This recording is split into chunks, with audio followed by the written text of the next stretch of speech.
Cream biscuit లో paste చేసి మా అమ్మ మీద ప్రాంక్ చేస్తే కిచెన్ లోనే ఈ రేంజ్ లో వాతలు పెడతాదని అస్సలు అనుకోలేదు.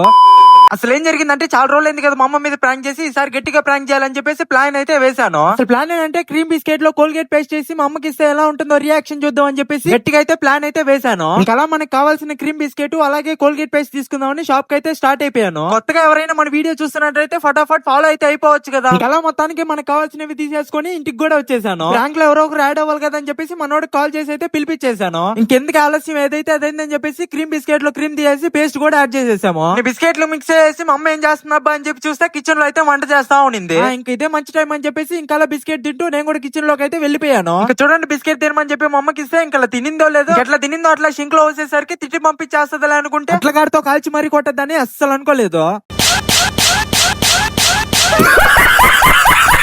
ఈ ప్రాంక్ చెప్పినోడు మాత్రం సేఫ్ అయిపోయాడు, చేసినోడిని మాత్రం ఎలా కొట్టించుకున్నాను చూడండి. ఇల్లంతా అయిపోయిన తర్వాత భోజనాలకు వచ్చినట్టు మా నాన్నమ్మ నా కోటింగ్ అంతా పడిపోయిన తర్వాత లాస్ట్ లో అయితే ఎంట్రీ ఇచ్చింది. సర్లే ఏం లేదు అని చెప్పేసి ఇంక బయటకి అయితే వచ్చేసాను. మొత్తానికి అలా జరిగింది. మీరు వెళ్తూ లైక్ కూడా ఇన్స్టాలో ఫాలో అయిపోండి, యూట్యూబ్ లో సబ్స్క్రైబ్ చేసుకోండి. ఉంటా మరి.